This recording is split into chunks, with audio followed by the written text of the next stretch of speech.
আসসালামু আলাইকুম, স্বাগত জানাচ্ছি অনলাইন ক্লাসে। আমি উমেনাহার সাউদা চৌধুরী, সহকারী অধ্যাপক ও বিভাগীয় প্রধান, ব্যবস্থাপনা বিভাগ, শাহ নেয়ামতুল্লাহ কলেজ, চাঁপাইনবাবগঞ্জ। স্নেহের ছাত্রছাত্রীবৃন্দ, আজকে আমি তোমাদের যাদের সাথে থাকব তারা হচ্ছে এইচএসসি ব্যবসায় শিক্ষা শাখার ছাত্রছাত্রীবৃন্দ, এবং যে বিষয়ে তোমাদের আজকে আমি পাঠদান করব সেটা হচ্ছে ব্যবসায় সংগঠন ও ব্যবস্থাপনা এর দ্বিতীয় পত্র। তাহলে আসো এবার আমরা দেখি আমাদের আজকে আলোচ্য বিষয় কি। আজকে আমরা এই বিষয়ে ব্যবস্থাপনার নীতি এই টপিকসটির উপর আমরা আলোচনা করব। তাহলে এই টপিকসটির আলোচনা করতে গেলে আমরা প্রথমেই দেখব যে আসলে ব্যবস্থাপনার নীতিটা কি। নীতি কি? নীতি হচ্ছে নির্দিষ্ট একটি নিয়ম, রীতি, নীতি, নির্দেশনা, যার আলোকে একটি কাজ সম্পাদন করা হয়, সেটাই হচ্ছে নীতি। তাহলে ব্যবস্থাপনার নীতি কি? তাহলে আমরা বলবো ব্যবস্থাপনার নীতি হলো এই যে ব্যবস্থাপকীয় বিভিন্ন কাজকর্ম আছে, এই কাজসমূহ সম্পাদনের যে নির্ধারিত নিয়ম রীতি আছে সেটাই হচ্ছে ব্যবস্থাপনা নীতি। অর্থাৎ এটাকে আমরা বলতে পারি কি, ব্যবস্থাপনার নীতি হচ্ছে ব্যবস্থাপকীয় যে কাজগুলো আছে তা পালনের জন্য সাধারণ একটি নির্দেশিকা। তাহলে এই যে ব্যবস্থাপনার নীতি, আমাদের এই যে আধুনিক ব্যবস্থাপনার জনক হেনরি ফেওল, ইনি হচ্ছে এনার 14টি ব্যবস্থাপকীয় নীতি আছে। অর্থাৎ আধুনিক ব্যবস্থাপনার জনক হেনরি ফেওল ব্যবস্থাপনার 14টি মূলনীতির কথা উল্লেখ করেছেন।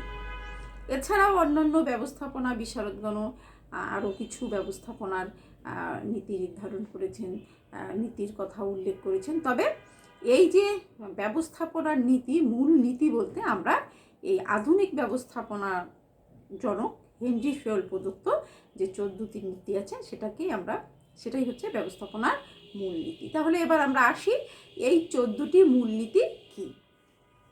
প্রথমেই হচ্ছে কার্য বিভাজনের নীতি, কর্তৃত্ব ও দায়িত্বের ভারসাম্যের নীতি, নিয়মানুবর্তিতার নীতি, আদেশের ঐক্যনীতি, নির্দেশনার ঐক্যনীতি, তারপর সাধারণ স্বার্থে ব্যক্তি স্বার্থ বিসর্জনের নীতি,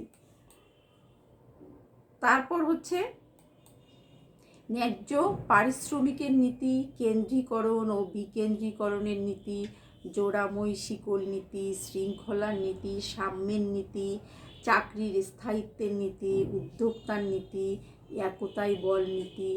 এই 14টি নীতি হচ্ছে কি হেনরি ফেওলের ব্যবস্থাপনার ক্ষেত্রে ব্যবস্থাপনার নীতি।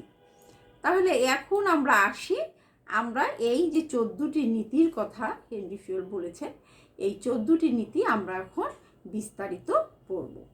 তাহলে প্রথমেই আমরা যেটা পড়ব সেটা পড়ব আমরা কার্য বিভাজনের নীতি। আমরা সবাই জানি প্রতিটা প্রতিষ্ঠানেরই কি নির্দিষ্ট একটি কাজ আছে, কেননা নির্দিষ্ট একটি লক্ষ্য আছে, সে লক্ষ্যে পৌঁছানোর জন্য আবার তার কিছু নির্ধারিত একটি নির্দিষ্ট সুনির্দিষ্ট কাজ আছে। এই যে কাজ, এই পূর্ণাঙ্গ কাজটাকে কি করা হয়, ছোট ছোট অংশে ভাগ করে সেই প্রতিটি বিভাগের দায়িত্বে ভাগ করে, ছোট ছোট অংশে ভাগ করে এই যে বিভিন্ন বিভাগ উপবিভাগ তৈরি করা হচ্ছে, এই বিভিন্ন বিভাগ এবং উপবিভাগের দায়িত্বগুলো কি করা হচ্ছে, এক একজন বিশেষজ্ঞ কর্মীকে দায়িত্ব দেয়া হচ্ছে। তাহলে এই যে প্রত্যেক বিভাগ উপবিভাগে যে নিয়োজিত জনশক্তির কি করা হচ্ছে, কাজগুলোকে সুনির্দিষ্ট করে দেয়া হচ্ছে। তাহলে প্রতিটি বিভাগ উপবিভাগের একজনকে দায়িত্ব দেয়া হচ্ছে এবং দায়িত্ব দেওয়ার ফলে তাদের কাজগুলো কিন্তু সুনির্দিষ্ট হচ্ছে। এতে করে কি হচ্ছে? এতে করে কিন্তু এই দায়িত্বপ্রাপ্ত যে কর্মীরা থাকছে, জনশক্তি থাকছে, তাদের কাজের যোগ্যতা বৃদ্ধি পাচ্ছে এবং এতে করে কাজ সম্পাদনটাও যেমন সহজ হচ্ছে এবং সেই ব্যক্তির কাজের দক্ষতাটাও কিন্তু তৈরি হচ্ছে। তারপরে যদি আমরা আসি দায়িত্ব ও কর্তৃত্বের ভারসাম্যের নীতি। এই যে দায়িত্ব এবং কর্তৃত্ব, এই শব্দ দুটো কিন্তু কি পরস্পর সম্পর্কযুক্ত, নিবিড়ভাবে সম্পর্কিত। কেন? যে কর্তৃত্বটা আসলে কি, কর্তৃত্ব কি এটা যদি আমরা বলি তাহলে আমরা বলতে পারি যে এই যে আদেশ দান করা হচ্ছে, নির্দেশ দান করা হচ্ছে, আদেশ দেয়া হচ্ছে, কাজের জন্য পুরস্কারের ব্যবস্থা করা হচ্ছে, তারপরে আবার খারাপ কাজের জন্য শাস্তিমূলক ব্যবস্থা গ্রহণ করা হচ্ছে। এই যে কাজগুলো কে করবে, যাকে করার যে একটা ক্ষমতা দেয়া হয়, এই ক্ষমতাটাই হচ্ছে কিন্তু কর্তৃত্ব। তাহলে কর্তৃত্বটা কি? কর্তৃত্ব হচ্ছে যে কোনো ব্যক্তির উপর আদেশ দানের, নির্দেশ দানের ক্ষমতা, পুরস্কার ও শাস্তি দানের ক্ষমতা, এই যে ক্ষমতাটা দেয়া হয় এবং এই ক্ষমতাটা কিন্তু একটি বৈধ ক্ষমতা, এই ক্ষমতাটাই হচ্ছে কর্তৃত্ব। তাহলে দায়িত্বটা কি? দায়িত্ব হচ্ছে যে আমাকে যে কাজটি করতে দেয়া হয়েছে, যেমন আমি যদি সেই কাজটা সন্তোষজনকভাবে কাজটা সম্পাদন করতে পারি বা সন্তোষজনকভাবে কাজটা আমাকে করতেই হবে, আমাকে দায়িত্বটা দেয়া হয়েছে, কাজটি আমাকে পালন করতে হবে, এই যে বাধ্যবাধকতা, এবং বাধ্যবাধকতা বলে কিন্তু আমি যেমন তেমন করে করতে পারবো না, আমাকে কাজটা কিন্তু সন্তোষজনক হতে হবে, এটাই হচ্ছে দায়িত্ব। তাহলে আমরা প্রথমেই বলেছি যে এই দায়িত্ব এবং কর্তৃত্ব এটা কিন্তু অঙ্গাঅঙ্গিভাবে একটা নিবিড়ভাবে সম্পর্কিত। কেন? আমাকে দায়িত্ব দেয়া হলো, আমার কাছ থেকে সন্তোষজনকভাবে কাজটি আদায় করা হবে এটা আমি জানি, কিন্তু আমাকে কাজটা করার কোনো ক্ষমতা, কাজ করতে গেলে আমাকে নির্দেশ দান দিতে হবে, আদেশ প্রদান করতে হবে, যেটা আমরা বলেছি যে কর্তৃত্ব কী। তাহলে এই কাজটুকু করার ক্ষমতা যদি আমাকে দেয়া না হয় তাহলে কিন্তু আমি দায়িত্বটা সঠিকভাবে পালন করতে পারবো না। আবার আমাকে দায়িত্বের পাশাপাশি আমাকে এই যে ক্ষমতাটুকু দেয়া হয়েছে, এই ক্ষমতাটাকে যদি আবার আমি অপব্যবহার করি তাহলেও কিন্তু কাজটি সঠিকভাবে সম্পাদন হবে না। তাহলে এই যে দায়িত্ব এবং কর্তৃত্ব, এটা আমরা বুঝতে পারলাম নিবিড়ভাবে সম্পর্কিত। তাহলে এই দুটার মধ্যে একটি ভারসাম্য থাকতে হবে, তবেই আমরা কি করতে পারবো, আমাদের লক্ষ্যে পৌঁছাতে পারবো। তারপর যদি আমরা আসি নিয়মানুবর্তিতার নীতি। আসলে নিয়মানুবর্তিতা কি? একটি প্রতিষ্ঠানে আমরা যখন ব্যবস্থাপনার আওতা পরিধি পড়েছি তখন কিন্তু আমরা দেখেছি যে আমাদের কাজটা পরিবার, সমাজ, রাষ্ট্র, প্রতিষ্ঠান সব জায়গাতেই কিন্তু এই ব্যবস্থাপনা বিদ্যমান। তাহলে প্রতিটা কাজেই কিন্তু নির্দিষ্ট একটি নিয়ম কানুন আছে, যে নিয়ম কানুনের মধ্যে কি করতে হবে, লক্ষ্যে পৌঁছানোর জন্য কার্যাবলী সম্পাদন করতে হবে। তাহলে আমরা বলতে পারি যে প্রতিষ্ঠানে নির্ধারিত যে নিয়ম নীতি আছে সেই নিয়ম নীতি মেনে চলতে হবে। তারপরে অধীনস্থ যে কর্মীরা আছে তারা যেন ঊর্ধ্বতনদের বা ঊর্ধ্বতন কর্তৃপক্ষের প্রতি তাদের আচরণ, তার জন্য যথাযথ আচরণ হয়, তাদের জন্য একটা শ্রদ্ধাবোধ থাকে, আনুগত্য বোধ থাকে, সম্মান প্রদর্শন থাকে।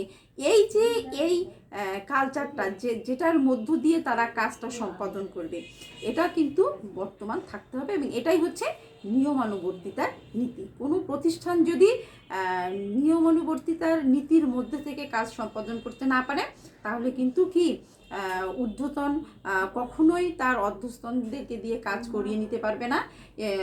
প্রতিষ্ঠানে তখন একটা বিশৃঙ্খল পরিস্থিতির সৃষ্টি হবে। তাহলে এই নীতিটাও কিন্তু একটি গুরুত্বপূর্ণ নীতি।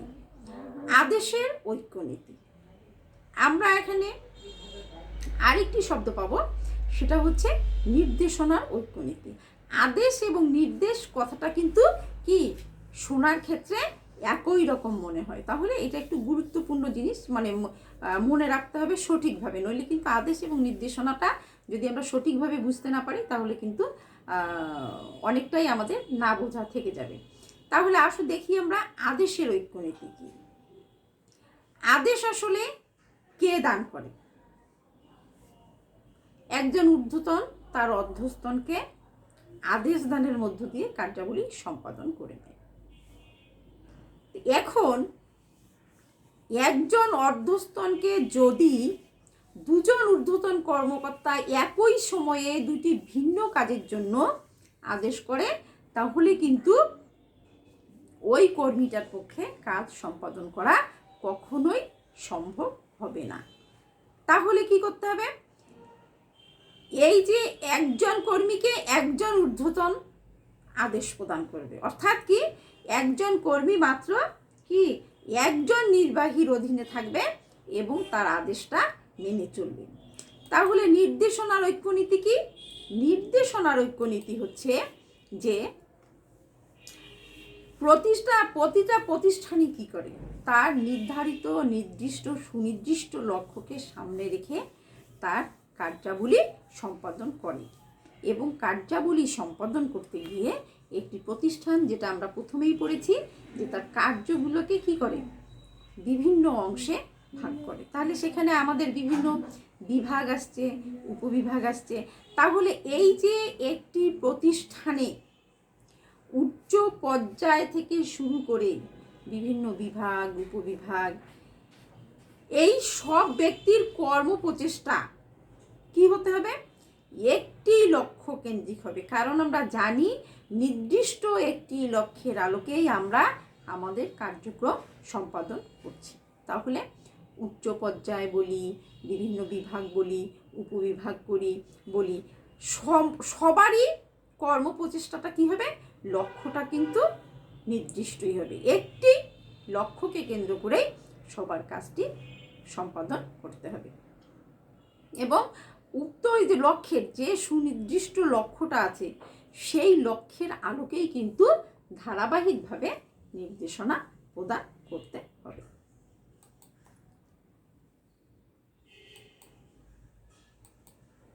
তারপর যদি আমরা আসি সাধারণ স্বার্থে ব্যক্তি স্বার্থ বিসর্জন। প্রতিষ্ঠানের স্বার্থটাই কিন্তু বড় স্বার্থ। এটা প্রতিটি কর্মী, ঊর্ধ্বতন থেকে শুরু করে অধস্তন, প্রতিটি পর্যায়ে কি সবার লক্ষ্য হবে প্রতিষ্ঠানটি যেন তার লক্ষ্যে পৌঁছায়। এটাই হচ্ছে সাধারণ স্বার্থ, অর্থাৎ প্রতিষ্ঠানের স্বার্থটাই হচ্ছে মূল স্বার্থ। এতে কোনো কাজ করতে গিয়ে যদি কোনো একটি স্তরের কোনো কর্মীর নিজ স্বার্থ বিসর্জন দিতে হয়, তবে কিন্তু লক্ষ্যে পৌঁছানোর জন্য তা করতে হবে। অর্থাৎ প্রতিষ্ঠানের বৃহৎ স্বার্থকে সবসময় ব্যক্তি স্বার্থের উপরে স্থান দিতে হবে। এটাই হচ্ছে এই নীতির মূল কথা। ব্যক্তিগত স্বার্থ রক্ষার জন্য কিন্তু কখনোই প্রতিষ্ঠানের যে সামগ্রিক স্বার্থ আছে তা কখনোই নষ্ট করা যাবে না। অর্থাৎ সকলের লক্ষ্যই হবে কি নিজ স্বার্থ নয়, প্রতিষ্ঠানের স্বার্থ। তারপর যদি আমরা আসি পারিশ্রমিকের নীতি। আসলে প্রতিষ্ঠানে মূলধন বিনিয়োগ করা হয় মুনাফা লাভের আশায়। আবার যারা কাজ করছে তাদের লক্ষ্য কি? যারা কায়িক শ্রম দিচ্ছে, মানসিক শ্রম দিচ্ছে, তারা কি চায়? তারা কিন্তু তার বিনিময়ে উপযুক্ত পারিশ্রমিক বা প্রতিদান তারা আশা করে। তাহলে প্রতিষ্ঠানকে খেয়াল করতে হবে, অর্থাৎ প্রতিষ্ঠানের পক্ষ থেকে কিন্তু সবাইকেই তাদের যোগ্যতা অনুযায়ী পারিশ্রমিক অবশ্যই দিতে হবে এবং এটাই উচিত। এই নীতি অনুযায়ী কি করতে হবে?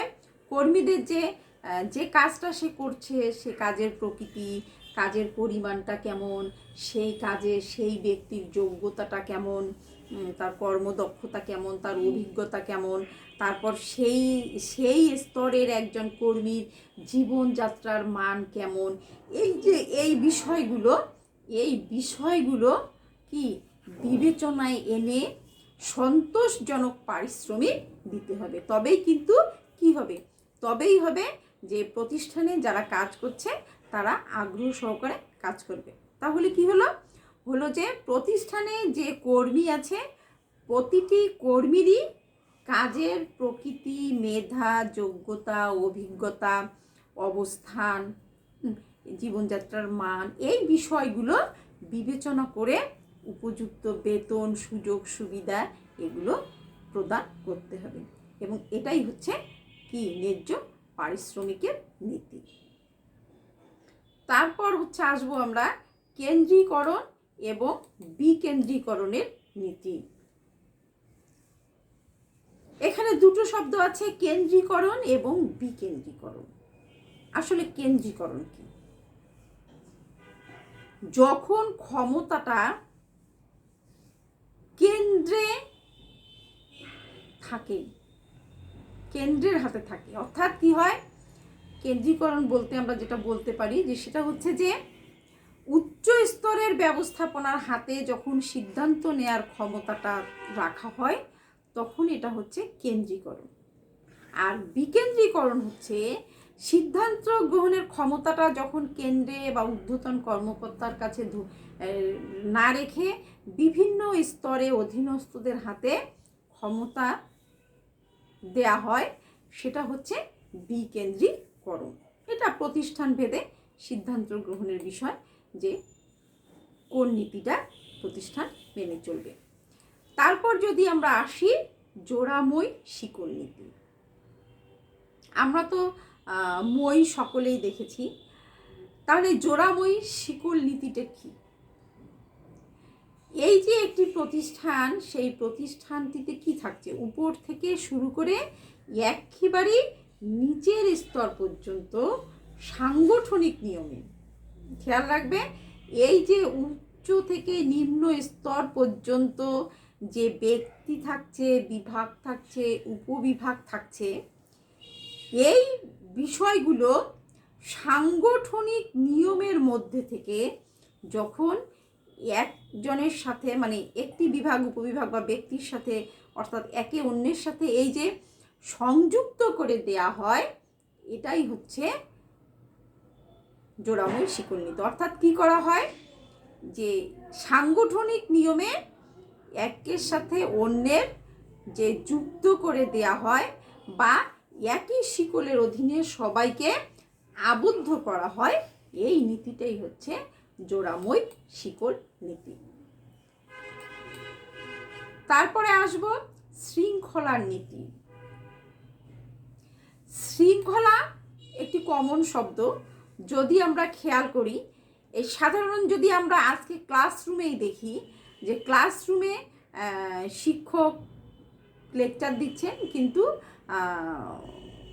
স্টুডেন্টরা মনোযোগী না, তারা নিজেরা নিজেদের কাজে ব্যস্ত এবং সেখানে কোনো পরিবেশ নাই, তাহলে কিন্তু ওই শিক্ষক সঠিকভাবে পাঠদান করতে পারবে না এবং স্টুডেন্টরাও কিছু শিক্ষা গ্রহণ করতে পারবে না। তাহলে প্রতিটা জায়গায়, প্রতিটা স্তরে, প্রতিটা কাজেই কিন্তু শৃঙ্খলাটা থাকতে হবে।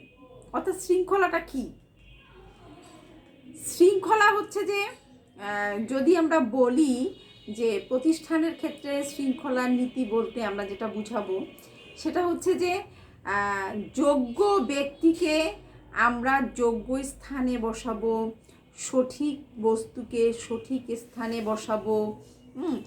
এই নীতিটি হচ্ছে শৃঙ্খলার নীতি। অর্থাৎ যখন সঠিক জায়গায় সঠিক বিশ্লেষণ হবে, সঠিক স্থাপন হবে, তখন কিন্তু বিশৃঙ্খল পরিস্থিতির সৃষ্টি হবে না।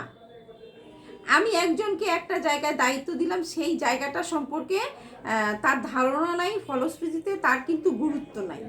যখন তার কাছে ওই কাজের গুরুত্ব থাকবে না, তখন কিন্তু সে সঠিকভাবে কাজটা সম্পাদন করবে না। যেমন ক্লাসে কখন ডিস্টার্ব হবে, যখন স্টুডেন্ট তার ক্লাসের গুরুত্বটা বুঝবে না। আর ওই স্টুডেন্ট কখন গুরুত্ব বুঝবে না, যদি আমি যোগ্যতা সম্পন্ন স্টুডেন্টকে, যদি আমার ক্লাসে যদি যোগ্যতা সম্পূর্ণ স্টুডেন্ট না থাকে, তাহলে কিন্তু কি হবে, তাহলে তাকে যে শিক্ষাটা গ্রহণ করতে হবে এই মূল্যায়নটা কিন্তু তার মাথায় আসবে না, এই বোধটা তার আসবে না। তাহলে এই যে আমি সুশৃঙ্খলভাবে কিছু গ্রহণ করব, গ্রহণের মধ্য দিয়ে আমি কিছু প্রতিদান দিব, বা আমি যে দায়িত্বে আছি সেই দায়িত্বে আমি সঠিকভাবে কাজটা সম্পাদন করব, এটা কিন্তু নির্ভর করে কি, যোগ্য ব্যক্তিকে যোগ্য স্থানে, সঠিক বস্তুকে সঠিক জায়গায় স্থাপন করা। তাহলে এই যে সঠিক বস্তুকে সঠিক জায়গায়, সঠিক ব্যক্তিকে সঠিক জায়গায় যোগ্য স্থানে নিযুক্ত করা, এটাই হচ্ছে শৃঙ্খলার নীতি। অর্থাৎ এক্ষেত্রে শৃঙ্খলা বোধ আমরা বলতে বুঝাবো আমাদের যে উপকরণগুলো আছে, এদের শৃঙ্খলাকেই আমরা বুঝাবো যে শৃঙ্খলার নীতি। তারপর যদি আমরা আসি সাম্যের নীতি, এই সাম্যের নীতিটাকে কিন্তু আমরা ন্যায়পরায়ণতার নীতির সাথেও তুলনা করতে পারি। অর্থাৎ ন্যায়পরায়ণতার নীতির সাথেও কিন্তু এটা সম্পর্কযুক্ত। আমরা এর আগে যেমন দেখলাম যে একজন অধস্তন ঊর্ধ্বস্তনদেরকে শ্রদ্ধা ভাজন হবে, তার আচরণটা সংযত হবে।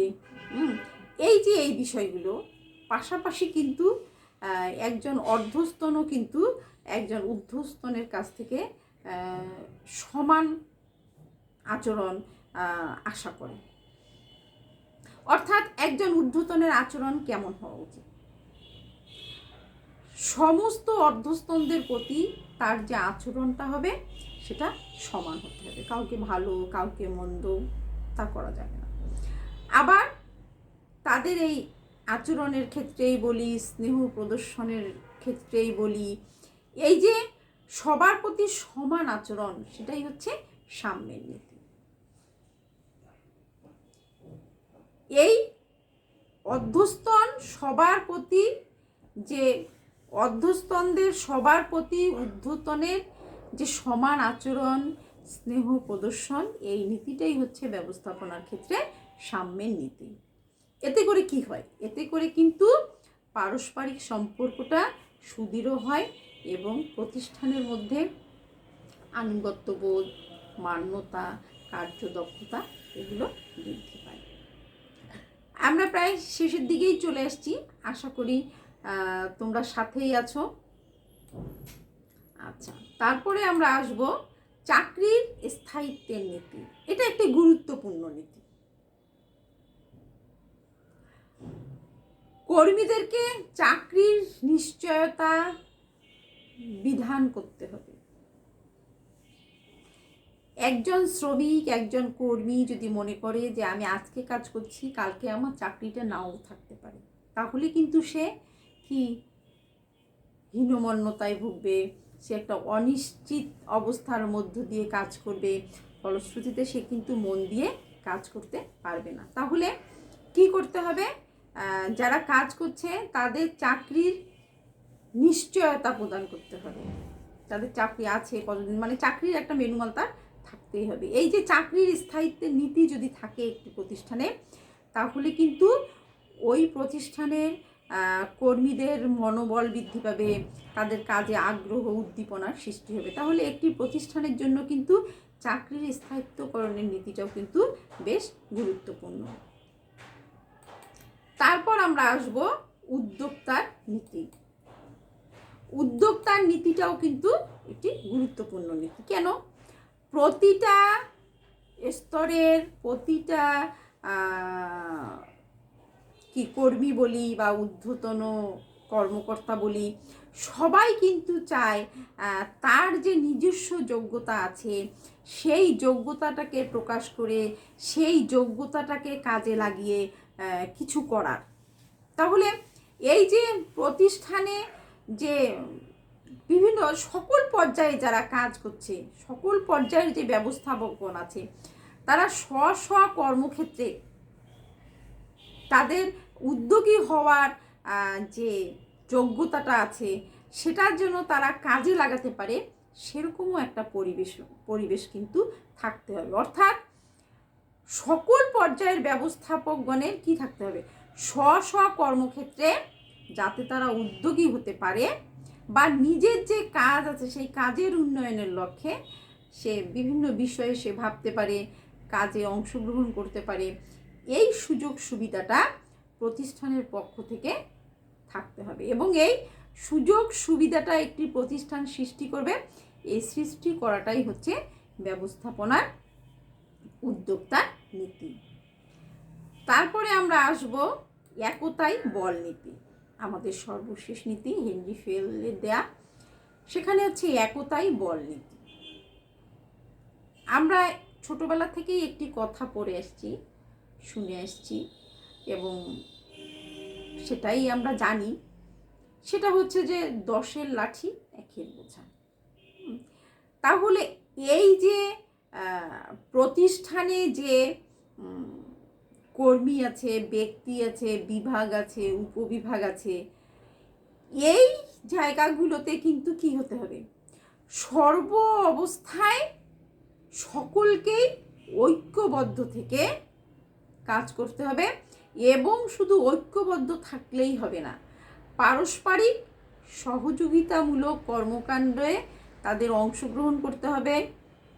তাহলে কি করতে হবে? প্রতিটি বিভাগ, উপবিভাগ, ব্যক্তি সকলের মধ্যে একটা ঐক্যবদ্ধতা থাকবে, যে কোনো কাজ পরিচালনার ক্ষেত্রে পারস্পরিক সহযোগিতা থাকবে। এটাই হচ্ছে একতাই বল নীতি। এবং যে প্রতিষ্ঠানে একতাই বল নীতি যত বেশি থাকবে, সেই প্রতিষ্ঠানটি তার লক্ষ্যে তত দ্রুত পৌঁছাতে পারবে। তো স্নেহের ছাত্রছাত্রীবৃন্দ, আজকে তোমাদের সাথে আমার ক্লাস এতটুকুই। দেখা হবে আবারও আগামী ক্লাসে। আশা করব তোমরা আবারও অংশগ্রহণ করবে আমার সাথে। সেই আশাবাদ ব্যক্ত রেখে তোমাদের সবাইকেই শুভেচ্ছা জানিয়ে আজকে এখানেই ইতি টানছি। সবাই ভালো থেকো, নিরাপদে থেকো। আল্লাহ হাফেজ।